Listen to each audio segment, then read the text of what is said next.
Belgrado, década de 90. O mundo estava em polvorosa com o fim da União Soviética. Países do leste europeu assistiam uma espécie de mutação para o mundo pós-Guerra Fria. E no centro desta mudança estava um dos países mais importantes da região do antigo bloco soviético. Um país que, vez em quando, tomava decisões que conflitavam com os interesses da grande nação comunista baseada em Moscou. Um país oficialmente não alinhado que agora tinha um desafio: como manter a sua grandeza com os sérvios liderando uma nação multiétnica. E para entender este momento, uma figura é central. Essa é a história de um genocida, o primeiro genocida que padeceu em Haia, Slobodan Milošević.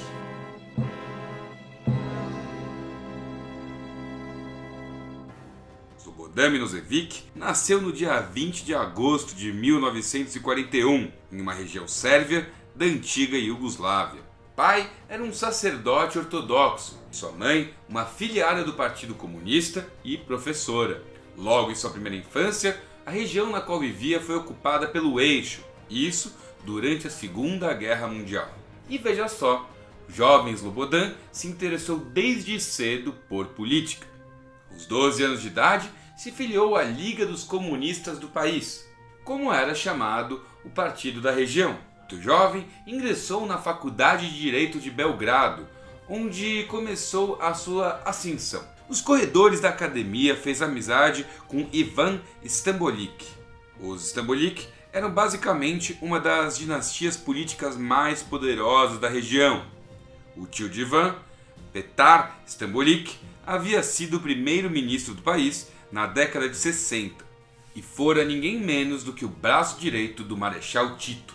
Vale destacar que o próprio Ivan eventualmente se tornaria presidente da Sérvia, ou seja, Milošević era um soldado de um grupo político poderoso dentro do partido.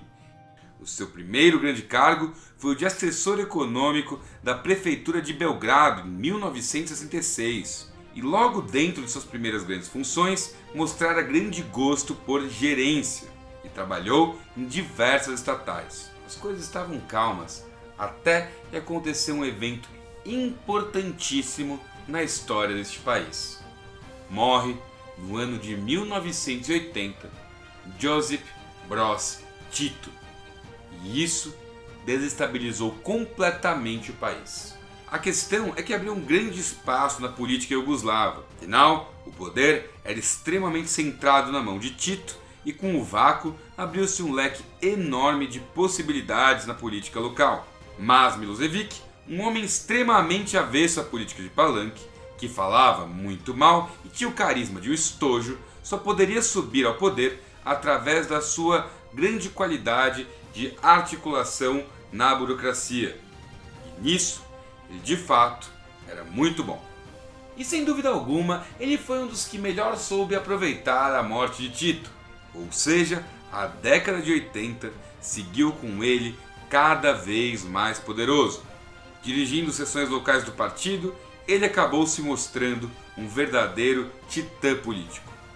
E a questão é que rapidamente a velha guarda foi perdendo poder nas mãos de Milošević, e a sua capacidade de criar leais seguidores era tão grande quanto a de criar inimigos. Muito bem, já em 1986 a sua ascensão à presidência do país parecia apenas uma questão de tempo. O mesmo acaba por substituir seu velho amigo Ivan como presidente do Comitê Central do Partido Comunista. E então, em 1989, com o partido de joelhos, ele foi eleito presidente da Sérvia. O país se perguntava, ora, como um mero burocrata, sem tato de relacionamento com a população, conseguiu, em poucos anos, chegar a ser tão poderoso? Bom, era ali que a Iugoslávia começava a morrer. Seu modelo centralista estava cada vez mais questionado pelos países não autônomos participantes. Só que Milošević representava uma guinada perigosa para o nacionalismo extremo. A Sérvia sempre fora a nação mais importante da Iugoslávia e Milošević eram linha dura que não aceitava de forma nenhuma uma desintegração. Então, o líder passou a usar de recursos que reafirmassem a soberania sérvia. E tudo isso em meio a tensões veladas com a Eslovênia e Kosovo. Muito bem, em 1989, Milošević então mostra que realmente estava preparado para ser um dos políticos mais cruéis da modernidade. E ele profere o famoso discurso Gazimestan.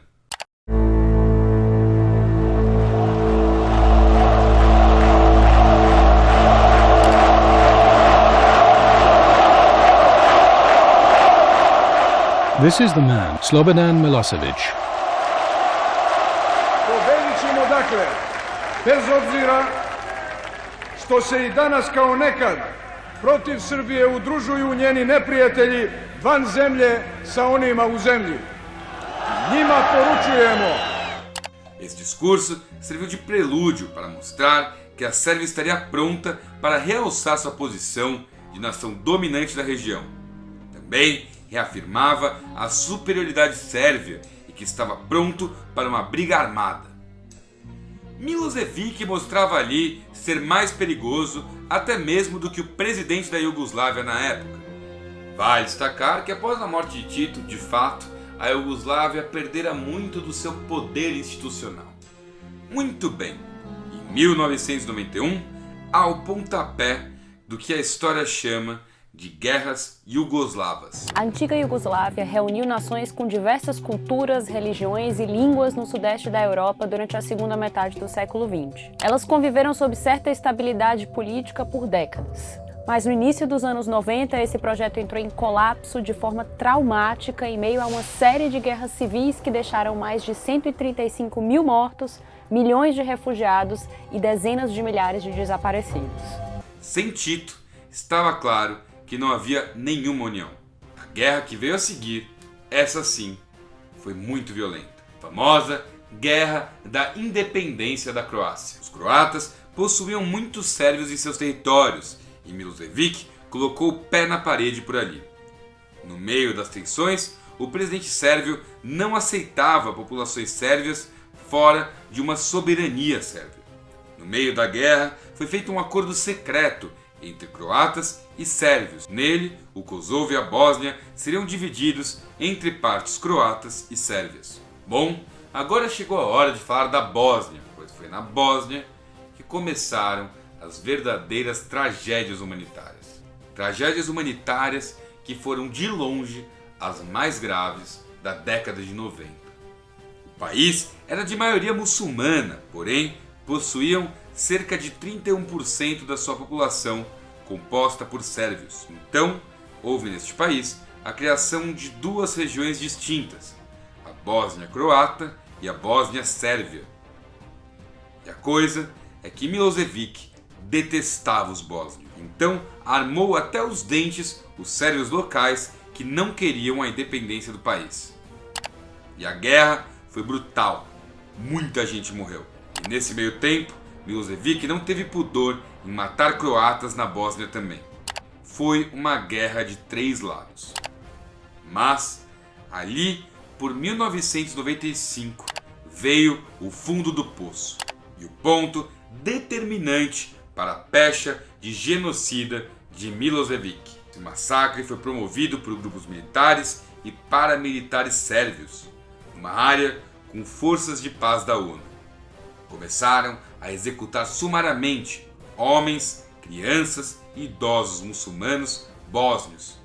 Em seguida, os jogavam em valas comuns. As pessoas eram separadas em fileiras e simplesmente executadas, uma a uma. No julgamento de Milošević em Haia, que viria a seguir, foi considerado um dos capítulos mais cruéis da história da humanidade. O objetivo das forças sérvias era clara: riscar o povo do mapa. Resumidamente, cometer genocídio.